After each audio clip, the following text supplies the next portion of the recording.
Պապիկյան, չնայած դուք հերքում եք, որ սա նախընտրական քայլ չի, բայց այդուհանդերձ տեսեք, դուք որոշել եք նախագծով, որ ամռանն է դա արվել, այսինքն ընտրություններից հետո զորակոչի ժամանակ, բայց փոխվեց միանգամից Նիկոլ Փաշինյանը մի օր որոշեց, որ դա լինելու է ձմռան զորակոչի ժամանակ։ Այստեղ այլ կարծիք կարող է լինել, եթե ոչ նախընտրական, սա տեղավորվում է նախընտրական այդ քարտաշավի մեջ։ Իհարկե կարող է, որովհետև մեր հանրության արձագանքներն ենք հաշվի առել,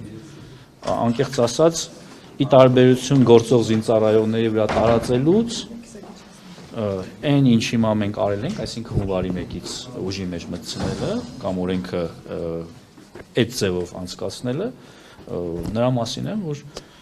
եթե հունիսին դա տեղի ունենար եւ դրա մասին արդեն խոսակցությունները կային նոյեմբերից, դա կլիներ հունվարի 1-ից հետո բանակ գնացողների համար անարդար։ Ու երբ կար հնարավորությունը հաշվարկները մեզ թույլ էին տալիս դա անել ավելի վաղ, բնականաբար մենք լսելով, անսալով մեր հասարակության մտահոգություններին, խնդրանքներին, ժամանակ չգիտեք, որ հունվարին գնացողների նկատմամբ անարդար է լինելու։ Ներողություն, նախագիծը շրջանառել էինք։ Նախագիծը շրջանառելուց հետո երբ դրվել է ի դրաֆտ համակարգում, երբ մարդիկ սկսել են դրա մասին կարծիքներ հայտնել, քննարկումներ, նամակներ տարբեր, բնականաբար մեզ համար էլ ակնհայտ է դարձել, որ շատ ավելի ճիշտ կլինի, եթե մենք դա անենք հունվարի 1-ից, եւ մենք այդ որոշմանը հանգել ենք եւ վարչապետը դրա մասին հայտարարել։ Պարոն Պապիկյան, իսկ հունվարից նախատեսված է սպայական աշխատողների աշխատավարձի բարձրացում։ Հունվարի 1-ից աշխատավարձի բարձրացում։ Հարգելի գործընկերներ, ատեստացիոն համակարգը ներդրված է, այն ընթացքի մեջ է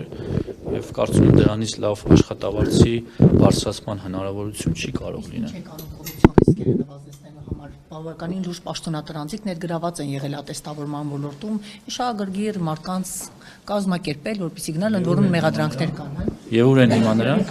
Բայց ինչ է կանում մնացած ոլորտներում։ Կարծում եմ մեր հետևողականությունը նրա մասին է, որ մենք այս հարցում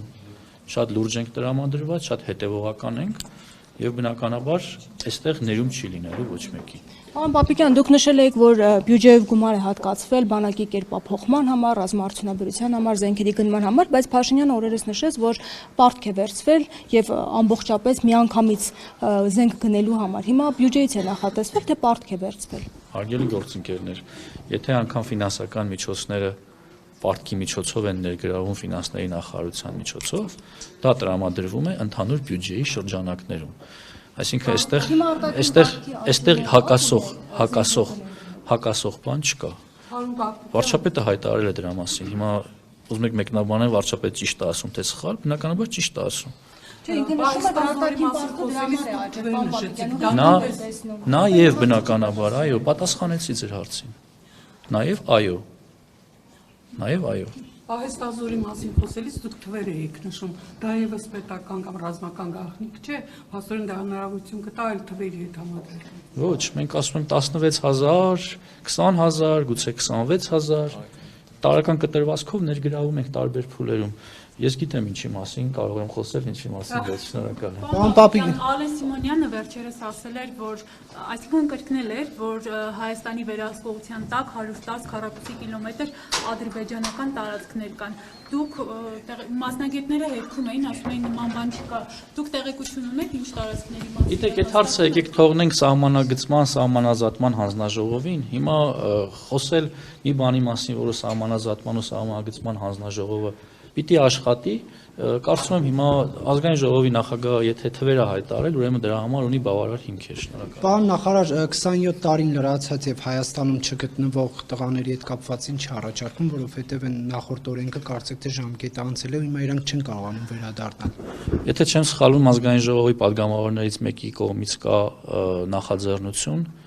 առաջիկայում առիթ կունենա դրան անդրադառնալ։ Հայկ Սարգսյանի նախագիծը նկատի ունեք, թե ուրիշ նախագիծ է։ Ես գիտեմ, որ Հայկ Սարգսյանը նման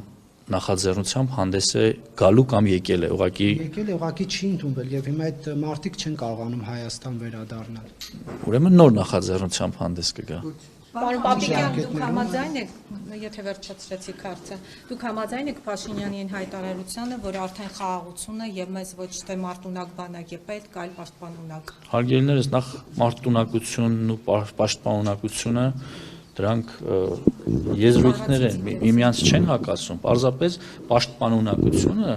արտացոլում է մեր երկրի սուվերեն տարածքը պաշտպանելը, ինչը շատ ավելի լավ ու ճիշտ տերմին է։ Դուք վտանգ չեք տեսնում, որ հնարավոր է սահմանափակ։ Բայց դուք երկրորդ հարցն եք տալի, ես երկրորդ հարցին չեմ պատասխանում։ Դուք ժողովրդավար չեք։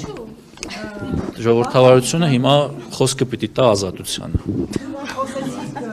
Այս սուվերեն տարածքի մասին խոսեցիք, Հայաստանի սուվերեն տարածքը Ադրբեջանի տարածքից ցունի զգալի հատված Ադրբեջանի վերահսկողության տակ է անցել, ամենաշատ ինքնիշխանության պաշտպանությունից խոսող քաղաքացիական պայմանագրի իշխանության պայմաններում։ Օրինակ հետաքրքիր է,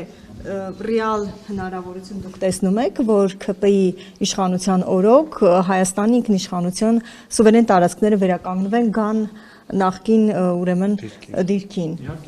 Ինչով եք տեսնում, կարող եք մանրամասնել հասկանանք, որովհետև Սահմանագծման եւ սահմանազատման հանձնաժողովի աշխատանքի միջոցով։ դուք վստահ եք, որ Հարգելի Հայաստանի գործընկերներ, Պարոն Պապիկյան, շաբաթ օրվա միջոցառումը Հյուսիսային Կորեայի տպավորություն է թողել մարդկանց։ ադրբեջանական զորքերը հեռանալու են Հայաստանի տարածքից, դուք վստահ եք, որ դա լինելու է Փաշինյանի օրոք։